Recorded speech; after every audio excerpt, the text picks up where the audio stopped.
हम शरीर नहीं हैं ये समझना थोड़ा सा सरल होता है, पर हम मन नहीं हैं चैलेंज। क्योंकि हम मन से ही तो सब कुछ महसूस कर रहे हैं। तुम्हारा नाम, अम, तुम्हारा फैमिली, तुम्हारी जॉब, तुम्हारा, तो वो सब कुछ मन से ही तो समझ रहे हो। और वो जिस मन से हम सब समझ रहे हैं वो मन हम नहीं है, ये थोड़ा चैलेंजिंग हो जाता है। पर इसे ऐसे लीजिए, अगर आपके पास आपके जन्म का आ, तस्वीर हो, जब like a year old, 2 year, 5 year, 10 years old, और तब से लेके अब तक की आपके पास ये सब तस्वीरें हों, तो just put all the photos right in your front, तो आप इजीली ये चीज समझ पाते हैं कि शरीर तो बदल गया। राइट, वो 2.5-3 किलो का जो बच्चा पैदा होता है वो इस समय 60-70 किलो का है या 100 किलो का है। शरीर तो बदल गया, बहुत जोर से बदल गया। और फिर शरीर की इस बदलाहट को हम लोग रोज एक्सपीरियंस भी करते हैं। पर कई बार जैसे जस्ट 2 इयर्स बैक आपकी कोई फोटो आपको मिल जाए तो आपको दिखता है, अच्छा मैं तो ज्यादा यंग दिखती थी। जबकि रोज शीशे में अपनी शक्ल देखते हो तब ऐसा नहीं लगता है। पर सिर्फ 1 साल पुरानी या 2 साल पुरानी या 5 साल पुरानी कोई फोटो आपको दिख जाए तो बहुत डिफरेंस जो है विविडली क्लियर हो जाता है कि अरे हम तो ऐसे दिखते थे और अब तो हम बदल गए। लेकिन तुम मन को किस शीशे में देखोगे? मन से देख रहे हो तो मन को कैसे देखोगे? तो इसमें थोड़ा बुद्धि को सूक्ष्म करने की जरूरत होती है। लेट्स से सुबह तुम उठे तो मन बहुत खुश था,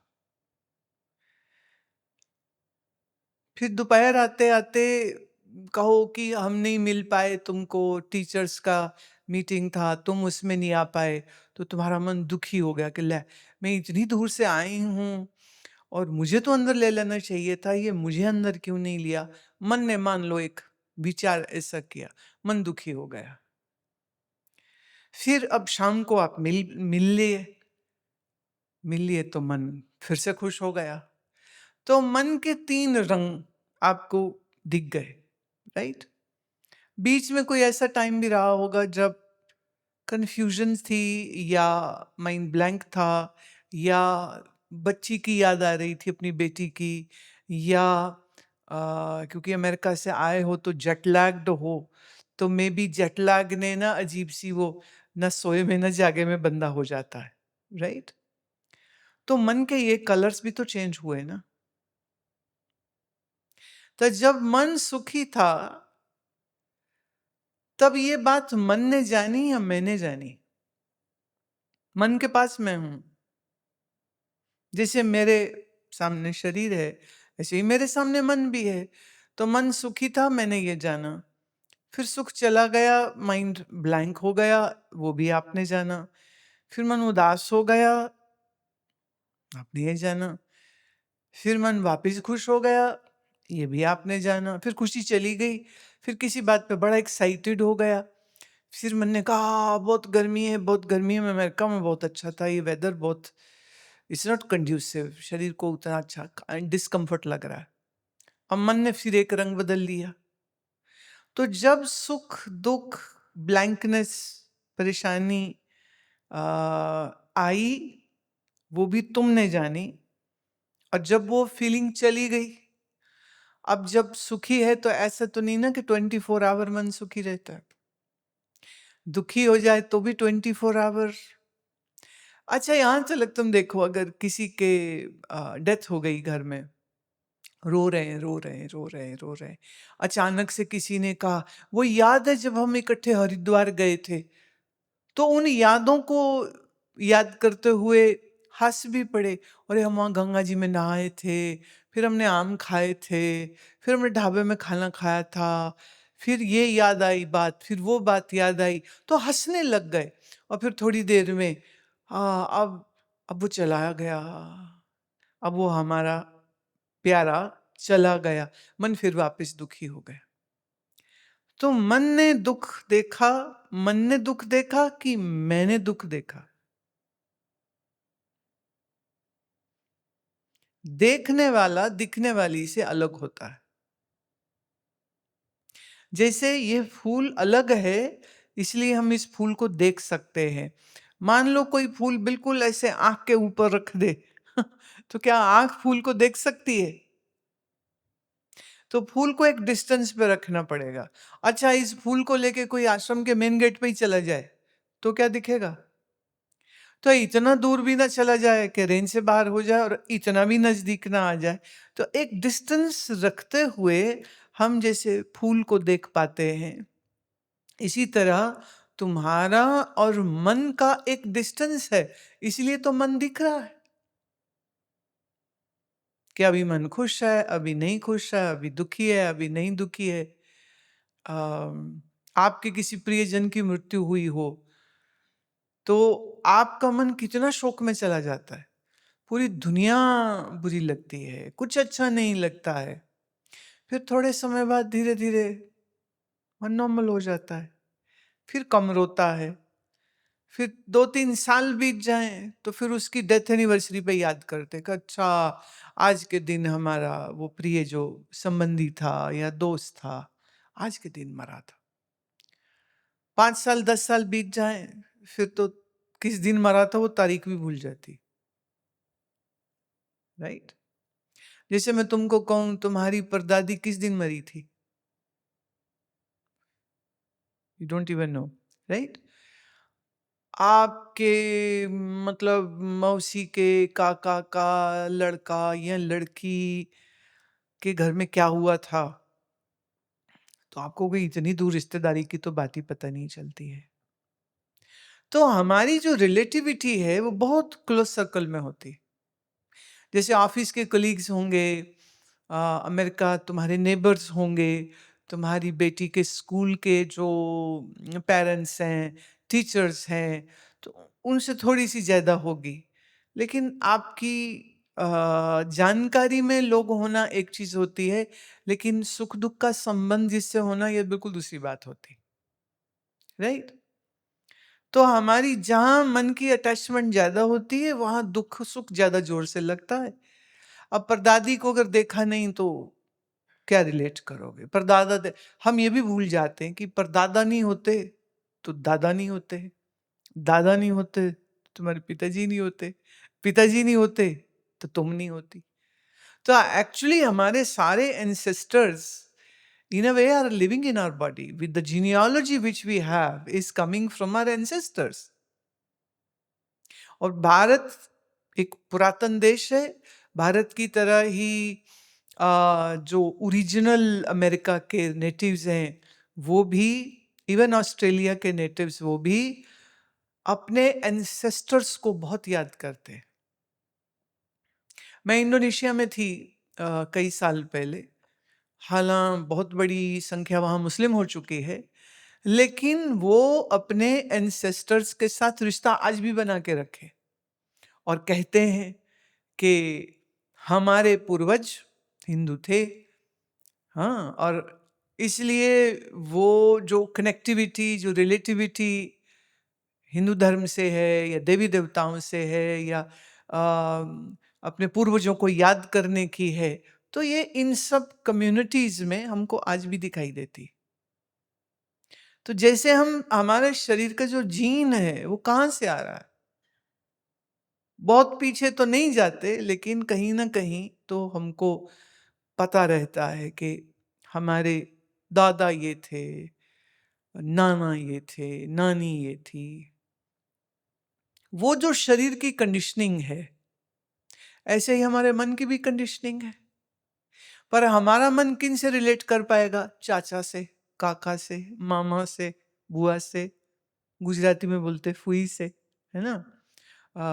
उनसे ज्यादा क्लोज। फिर उसमें भी तुम्हारा फेवरेट कौन है? मन उनसे ज्यादा लिंक करेगा।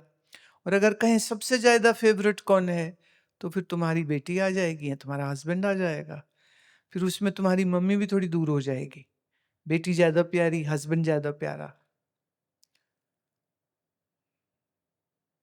अनफॉर्चुनेटली मान लो किसी माँ का बच्चा अगर मर जाए, बहुत दुखी होगी, बहुत दुखी होगी, लेकिन कुछ साल बाद क्या उसका मन भी नॉर्मलाइज नहीं हो जाएगा? वो भी हो जाएगा। तो इस मन में दुख, शोक, खुशी, गमी, ये जितनी इमोशंस आती हैं, उसके आने को जिसने जाना और उस इमोशन के जाने को जिसने जाना, वो जानने वाला दृष्टा तो तुम हो। अगर आप मन से अलग ना होते, तो ये जो इमोशन आए और गए, आए और गए, आए और गए, इनके आने और जाने को किसने जाना? वो तो तुमने जाना ना, वो तो तुमने जाना। इस नाते जो जाना जाए उसको कहते दृश्य, जो जानता है उसको कहते दृष्टा, और जिस माध्यम से जाना उसको हम कहते हैं इंद्रिय या।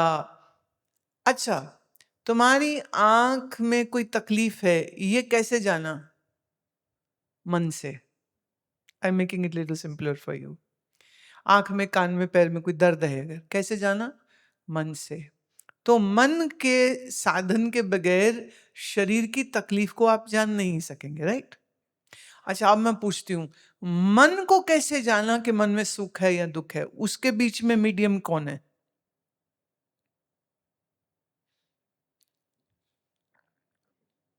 मन को आंखों से जानोगे?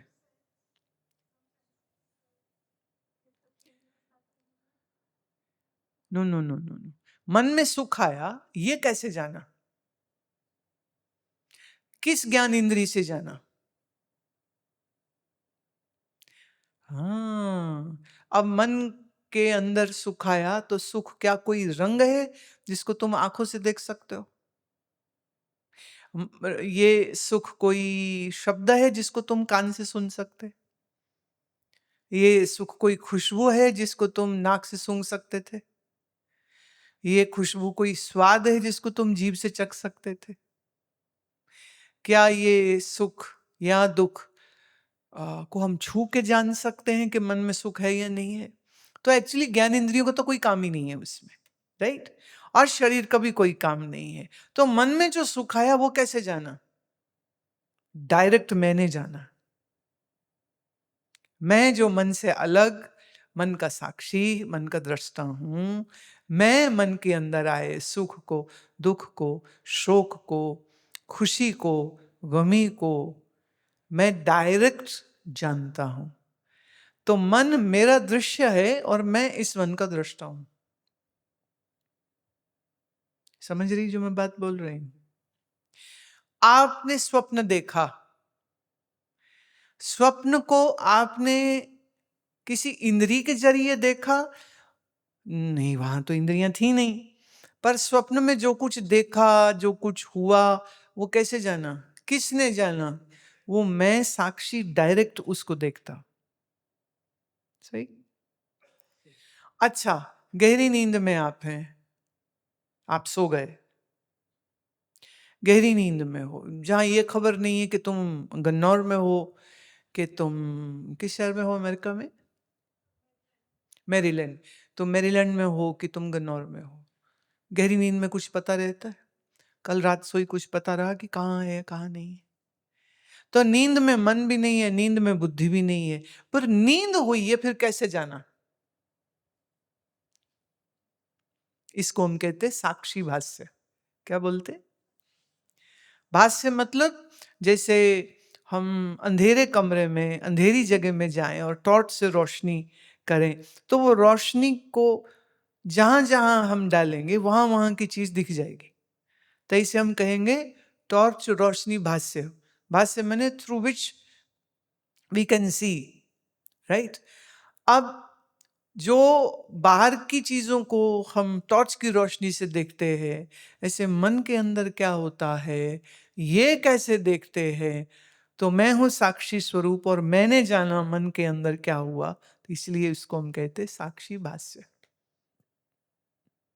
साक्षी की रोशनी में मन का सुख दुख दिखता है।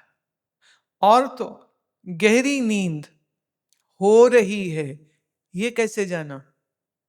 वो मैं ही जानता हूं। इसीलिए तो सुषुप्ति भी क्या है? साक्षी भास। कोई बात बुद्धि को समझ आ गई, ये कैसे पता चलेगा? साक्षी भास से। मन में कोई दुख है बहुत जोर से, कैसे पता चलेगा? साक्षी भास से। स्वप्न साक्षी भास से, सुषुप्ति साक्षी भास से। योग से समाधि लगी, कैसे जाना? साक्षी भास। मन एकाग्र हो गया, कैसे जाना? साक्षी भास। मन विक्षेप में है, कैसे जाना?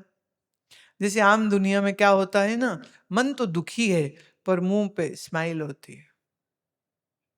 होता है, कभी ऐसा हुआ कि नहीं? मन तो बड़ा दुखी है पर आप जॉब में हैं, रिश्तेदारों में हैं, तो आप पार्टी में हैं, तो आप मुस्कुरा रहे हैं। पर ये कौन जानता है कि मन में तो बहुत दुख है? तो मन का दुख सुख साक्षी भाष्य। मन के अंदर कुछ संजोग विजोग की भावनाएं, साक्षी भाष्य। मन में कोई मेमोरी जागी आपकी, क्या है? साक्षी भाष्य। तो स्मृति, स्वप्न, सुषुप्ति, भावनाएं, वेदांत का जब कोई गुण सिद्धांत में सिखाती हूँ और जब तुम्हारी बुद्धि समझ नहीं पाती पर फिर भी यूं यूं हाँ हाँ कर रहे होते हो, अंदर से तो पता होता है ना समझ कुछ नहीं आई, पर फिर भी लगे होते हाँ समझ आ गई, अरे समझ तो कुछ भी नहीं आई। राइट? अब जैसे मैं अभी तुम्हें पूछूं मिथ्या की परिभाषा क्या है, बोलो? पकड़ी गई। साइंटिस्ट हो, पर मैं अगर तुम्हें कहूं व्याख्या करो, चेतन किसको कहते, परिभाषा बताओ। आभास किसको कहते, बताओ।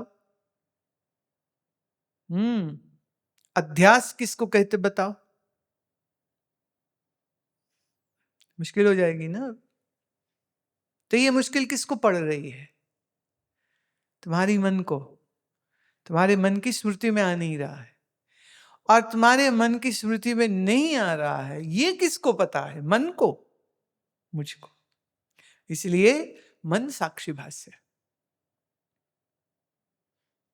अपना आप साक्षी है। वेदांत ये कहता है साक्षी चेता केवलो निर्गुणश्च। तुम चैतन्य स्वरूप हो, तुम निर्गुण स्वरूप हो, तुम साक्षी स्वरूप हो, और तुम ही इस मन के दृष्टा हो, और तुम निर्गुण स्वरूप हो। मन में तो कभी रजोगुण आ गया, कभी सतोगुण आ गया, कभी तमोगुण आ गया। जैसे एक बार मुझे याद है, हमें हरिद्वार में थी एक आश्रम में, पुरानी बात है, तो साधु शाम को ना ऐसे गंगा किनारे, पास ही पड़ती थी, सब लोग हम गंगा किनारे बैठे हुए थे, तो किसी बात पे दो साधुओं की आपस में लड़ाई हो गई। लड़ाई हुई ऐसी कि गाली गलौज हो गई। हम लोग ना बड़े हैरान होके देख रहे हैं कि बाबा जी लोग तो गालियां निकाल रहे। वो लोग गालियां निकालने मैंने जूता उठा के भी मार दिया। गुरु भाई थे दोनों, उनने जूता मारा, उनने जूता मारा। इतने में किसी ने खबर उनके गुरुजी को कर दी, तो उन्होंने एक अपने शिष्य को दौड़ाया कि भाई देखो ये क्या कर रहे हैं। तो उन्होंने डांटा, भाई क्या कर रहे हो तुम? समझाया, तो ले आए गुरुजी के पास। तो क्या कर रहे थे तुम? थोड़ी देर तो दोनों सन्न हो गए, क्योंकि उन्हें मालूम नहीं था कि उनके गुरुदेव भी वहीं पे आए हुए थे। अब बड़ी शर्म भी लगे, तो उन्होंने जब डांट के पूछे क्या कर रहे थे तुम, तो वो कहते महाराज बस मन में कुछ तमोगुण जाग गया था, जिसकी वजह से हम राक्षस हो गए थे। तो गुरु ने कहा अब मन कैसा है? कह रहे अब तो मन बहुत शर्म और ग्लानि और दुख से भरा हुआ है। तो जैसे छोटे बच्चों को कहते हैं ना शेक हैंड करो, है ना, दोस्ती करो, तो उन्होंने कहा तो ठीक है फिर गले लगो एक दूसरे के। तो बड़े प्यार से एक दूसरे के गले लग पड़े। तो फिर पूछे, मतलब ये बिल्कुल सच्ची घटना है, वो जूता लगने से उनको दर्द हो गई, तो जिनने मारा था ना वो फिर गरम करके ईंटा को गरम करके कपड़े में, फिर उसकी वो सिकाई करे, जोर से लग गई, जोर से लग गई, मारा भी खुद, सिकाई भी खुद कर रहे, और दोनों हंस भी रहे हैं। अभी ये क्या हुआ? तमोगुण जागा तो लड़ पड़े, ऐसे लड़े कि एक दूसरे को पीट दिया। पर जब मन में जागृति आई, गलती का एहसास हुआ, तो मन ने रंग बदल लिया। मन कहाँ चला गया? सत्वगुण में। वो उससे क्षमा मांगे जाए, वो उससे क्षमा मांगे जाए। वो कहे तू एक जूता और मार ले, मेरे को हिसाब बराबर हो जाए। वो कह रहे नहीं नहीं, बेवकूफी थी मेरी। वो एक दूसरे से क्षमा याचना किए चले जा रहे। And it was such a lovely thing. पहले एक दूसरे को पीटा है, फिर एक दूसरे की पट्टियां कर रहे थे, फिर एक दूसरे की मदद कर रहे हैं। तो इसको हम क्या कहेंगे? मैं ये बात ना इसलिए बोल देती हूँ कि कभी कभी एक आश्रम में रहने वाले साधु गुरु भाइयों की भी कुछ खटपट हो सकती। मन तो वही है ना, जैसे घर परिवारों में वैसे ही सब इधर आ जाते, तो खटपट हो सकती है। हो गई, बस फर्क ये है कि आम दुनियादार आदमी अपनी गलती कभी मानेगा नहीं, और जो विवेकी है, जो साधु है, वो अपनी भूल को जल्दी पकड़ लेता है। तो उन्होंने झट से एक दूसरे से क्षमा याचना भी कर ली, और वो एक दूसरे की पट्टियां करते फिर रहे हैं, और फिर हल्दी वाले दूध एक दूसरे को पिला रहे हैं कि न सुबह ताकि ठीक ठाक, क्योंकि सुबह मंदिर की सेवा और आरती की ड्यूटी भी उन्हीं की थी। तो अब हाय हाय करके ड्यूटी से तो पीछे नहीं जा सकते, और भूल भी हुई तो एक दूसरे को क्षमा भी कर दिया, एक दूसरे की सेवा भी कर दी। तो मन ने जो रंग बदले, उससे व्यवहार बदल गया। पर इस मन की बदलाहट को जिसने जाना, वो कभी बदलता नहीं, वो अपरिवर्तनशील। तो अपना आप क्या है? निर्गुण। मैं साक्षी स्वरूप क्या हूं? निर्गुण। मन में कभी रजोगुण, कभी तमोगुण, कभी सत्वगुण। मन में तो गुण बदलते रहेंगे। कोई ये कहे कि मैं 100% सारा टाइम सत्वगुण ही रहता हूं, ऐसा होता नहीं। अच्छा, कोई कहे मैं 100% सारा दिन गुस्से में ही रहता हूं। कितना ही गुस्से वाला आदमी हो, किसी टाइम पे वो भी मुस्कुराता है, राइट? किसी टाइम वो भी हंसता है, किसी टाइम पे वो भी अपने बच्चे से खेलता है। जो कातिल है, जो चोर है, जो डाकू है, क्या उनकी पत्नी बच्चे नहीं होते? क्या वो उनके साथ अच्छे वक्त नहीं बिताते? और किसी पत्नी से पूछ के देख लो, वो कहेगी होगा दुनिया के लिए डाकू, मेरे लिए तो बहुत अच्छा है, मेरा तो बहुत ख्याल रखता है। तो डाकुओं की क्या प्रेमिकाएं नहीं होती? वो भी होती हैं, उनकी भी फैमिली होती है। सारी दुनिया के लिए वो बुरा है, पर अपनी फैमिली के लिए बहुत अच्छा है। इसका मतलब बुरे से बुरे इंसान के मन में भी कुछ अच्छे गुण होते हैं, और कभी कभी अच्छे से अच्छे व्यक्ति के अंदर भी कुछ बुराइयां आ जाती हैं। तो मन के अंदर गुणों का परिवर्तन होता रहता है। साधक वो है जो बाय एफर्ट अपने मन में सत्वगुण अधिक समय रहे, रजोगुण तमोगुण दब के रहे, इसकी वो कोशिश करता है। ये बात तय है, गुणों का परिवर्तन कहां होता है? मन में। जानने वाला कौन है? मैं दृष्टा साक्षी जानता हूं। तो मन के अंदर परिवर्तन, बुद्धि के अंदर परिवर्तन। आज से 20 साल पहले जैसी बुद्धि तेरी आज है, तब भी ऐसी ही थी क्या? और उस समय बुद्धि क्या थी? पढ़ाई करने अमेरिका जाऊं, शादी हो जाए, अच्छी जगह शादी हो जाए, फिर ये हो जाए, फिर वो हो जाए, फिर मेरा हस्बैंड अच्छा हो, फिर बच्चा हो जाए, फिर बच्चा हो गया तो मन की इच्छाएं कुछ और, बुद्धि की सोच कुछ और हो गई। तो मन बुद्धि में तो परिवर्तन होते रहते, शरीर में भी परिवर्तन होते रहते, पर इसमें अपरिवर्तनशील कौन है? Who never changed? It's you. You never changed. आत्मा में कोई परिवर्तन नहीं है, वो सच्चिदानंद है, था और रहेगा। पर जब हम अपने स्वरूप को नहीं समझ पाते हैं, तो हम मेरा ही आभास जो मन में हुआ, मुझ चेतन का रिफ्लेक्शन, आभास जो मन में हुआ, इस रिफ्लेक्टेड सेल्फ को मैंने मैं मान लिया। अब मन तो है बस बदलता हुआ, हमेशा चेंज होता रहता। इसलिए लोग भी तुम देखोगे तो वो भी चेंज्ड होते रहते हैं। किसी पल वो बहुत अच्छे हैं, किसी पल वो बड़े बुरे हैं। किसी पल दयालु हो जाएं तो लाखों रुपया दान कर दें, और कभी कंजूस हो जाएं तो रिक्शा वाले से 5 रुपए के लिए लड़ाई कर ले, राइट? अभी इतना चेंज किस में आता है? मन में।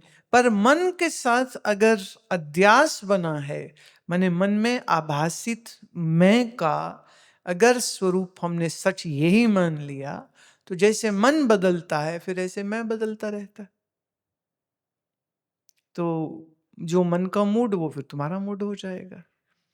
इस अध्यास को, इस कनेक्टिविटी को, the reflected self is not the real self,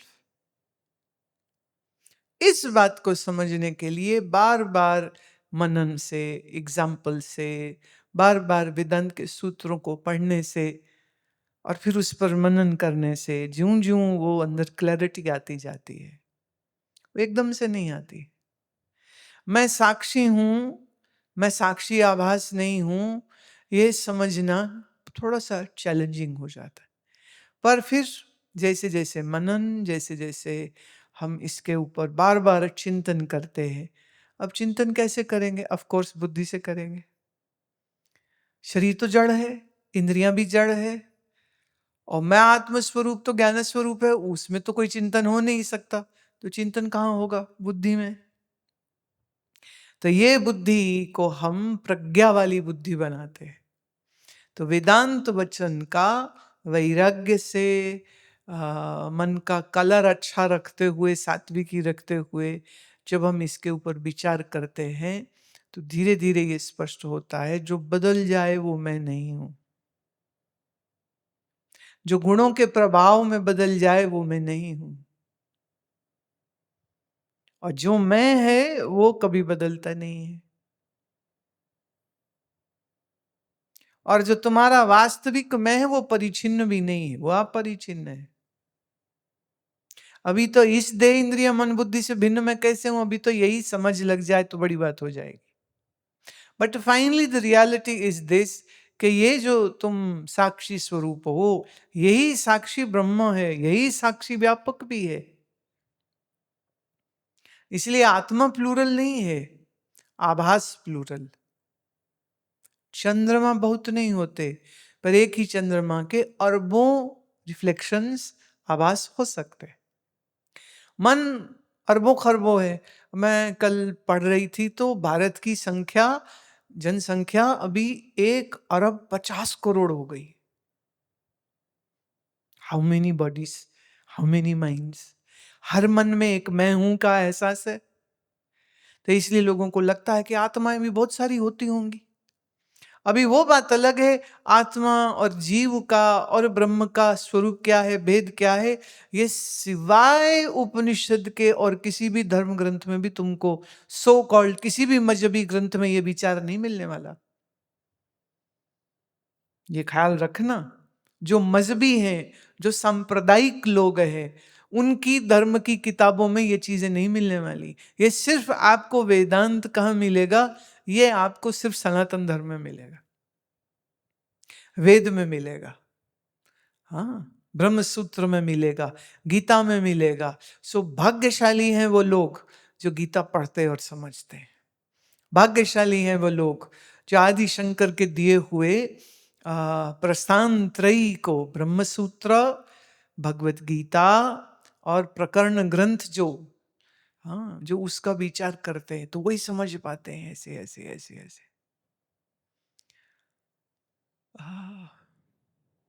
सूक्ष्म है ये बात, जल्दी समझ नहीं पड़ती, पर ज्यों ज्यों विचार करेगा त्यों त्यों त्यों त्यों चीजें स्पष्ट होती चली जाती है। तो मैं, आप किसको जान रहे हो? आभास वाली मैं को मैं कह रहे हो, या शुद्धात्मा को मैं कह रहे हो? जीव को मैं कह रहे हो कि सिर्फ शरीर को मैं कह रहे हो? ज्यादातर लोग क्या है, शरीर को ही मैं कह रहे हैं। थोड़ा बहुत बीच में मन आ जाता है, सुख दुख और मूड जिसको हम कहते हैं, लेकिन मैं शुद्ध आत्म स्वरूप हूं, ये समझ कितने लोगों को होगी? बहुत थोड़े लोग, बहुत बहुत थोड़े लोग। मंदिर में जाके पूजा करने वालों की भीड़ बहुत बड़ी है। सोमवार शिवालय पे जाकर जल चढ़ाने वालों की बहुत बड़ी संख्या है। लेकिन चिदानंद रूपा शिवोहम शिवोहम ये ज्ञान बोध करने वाले लोग कितने कम होंगे, क्योंकि उसके लिए आचार्य चाहिए। भवानी शंकरो वंदे श्रद्धा विश्वास रूपिणो। भवानी और कहते शंकर की कृपा से ही, अटूट तुम्हारी श्रद्धा और विश्वास, तुम्हारी भक्ति की वजह से ही फिर कोई ऐसा ब्रह्मज्ञानी गुरु मिलेगा जो आपको ये रहस्य समझा देगा कि शिव कौन है और चिदानंद क्या है, और तुम जीव नहीं हो, तुम शरीर नहीं हो, तुम मन नहीं हो, तुम बुद्धि नहीं हो, तुम तो स्वयं शिव स्वरूप हो। याभ्याम बिना न पश्यन्ति।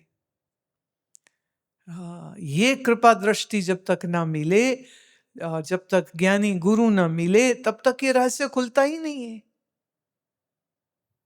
ये रहस्य तभी खुले जब कोई ज्ञानी गुरु मिले। और ज्ञानी गुरु कैसे मिले? भवानी शंकरो वंदे श्रद्धा विश्वास रूपिणो। जब आप निरंतर वंदना करते हैं ईश्वर की, श्रद्धा और विश्वास से परिपूरित होकर के, फिर ईश्वर कृपा से आपके जीवन में ज्ञानी गुरु आता है। फिर हम सुनते हैं, फिर हम समझते हैं, फिर धीरे धीरे पता चलता है कि हमारी असलियत क्या है। देह नहीं, मन नहीं, बुद्धि नहीं। देह नहीं जल्दी समझ आ जाएगा, मैं मन कैसे नहीं, थोड़ी मुश्किल से समझ आएगा। कैसे समझ आएगा? बार बार वेदांत वचन का श्रवण करने से समझ आ जाती। ठीक।